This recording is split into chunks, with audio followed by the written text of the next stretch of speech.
തൃശ്ശൂരിൽ നിന്ന് സാരംഗ് PS കൂടി വിവരങ്ങൾ നൽകാൻ ചേരുന്നുണ്ട്.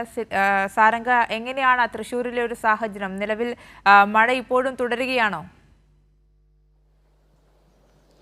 സിന്ദൂരി, തൃശ്ശൂർ ജില്ലയിൽ ഇപ്പോൾ മഴ മാറി നിൽക്കുന്ന ഒരു സാഹചര്യമാണുള്ളത്. രാവിലെ ശക്തമായിട്ടുള്ള മഴയുണ്ടായിരുന്നു, എന്നാൽ ഉച്ചയോടുകൂടി മഴ മാറി നിൽക്കുകയാണ്. എങ്കിലും ജില്ലയിൽ ഇന്ന് റെഡ് അലേർട്ട് തന്നെയാണ് പ്രഖ്യാപിച്ചിരിക്കുന്നത്.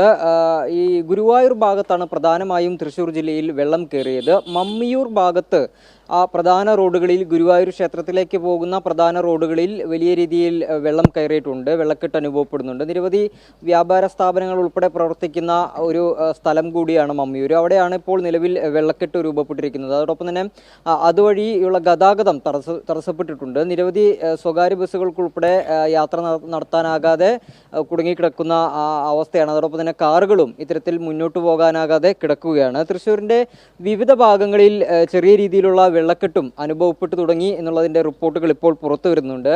എന്തായാലും ഒരു മുന്നറിയിപ്പിൻ്റെ ഭാഗമായിട്ട് തൃശ്ശൂർ ജില്ലയിൽ ദുരിതാശ്വാസ ക്യാമ്പ് സജ്ജീകരിച്ചിട്ടുണ്ട്. പൂങ്കുന്നം, അതോടൊപ്പം തന്നെ പൂങ്കുന്നം ഹരിനഗർ മേഖലയിൽ വീടുകളിലേക്ക് വെള്ളം കയറി തുടങ്ങുന്നു എന്നും വാർത്തകൾ റിപ്പോർട്ട് വരുന്നുണ്ട്. അതിൻ്റെ ഒക്കെ അടിസ്ഥാനത്തിൽ ഈ പൂങ്കുന്നം ഗവൺമെൻറ് ഹയർ സെക്കൻഡറി സ്കൂളിലാണ് ഇത്തരത്തിൽ ഈ ദുരിതാശ്വാസ ക്യാമ്പ് തുടങ്ങിയിരിക്കുന്നത്. അതോടൊപ്പം തന്നെ അതിരപ്പള്ളിയിൽ വലിയ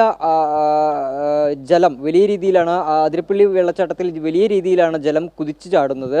അതുകൊണ്ട് തന്നെ ഇന്ന് ഈ അതിരപ്പള്ളിയിലേക്ക് നിയന്ത്രണങ്ങൾ ഏർപ്പെടുത്തിയിട്ടുണ്ട്. വിനോദസഞ്ചാരത്തിന് ഇന്ന് പൂർണ്ണമായും നിരോധനം കൽപ്പിച്ചിരിക്കുകയാണ്. കാരണം വലിയ അപകടാവസ്ഥ ഉള്ളതുകൊണ്ട് തന്നെ മുന്നറിയിപ്പിൻ്റെ ഒക്കെ ഭാഗമായിട്ട് അവിടേക്ക് ഇന്ന് വിനോദസഞ്ചാരികൾക്ക് പ്രവേശനമില്ല. അതോടൊപ്പം തന്നെ 2 വീടുകൾക്ക് ചെറിയ രീതിയിൽ നാശനഷ്ടങ്ങൾ സംഭവിച്ചിട്ടുണ്ട്. ഇങ്ങനെ ചെറിയ രീതിയിലുള്ള അനിഷ്ടങ്ങളുണ്ടെങ്കിലും ഗുരുതരമായിട്ടുള്ള അപകടങ്ങളോ മരണങ്ങളോ മറ്റും ഇതുവരെ റിപ്പോർട്ട് ചെയ്തിട്ടില്ല.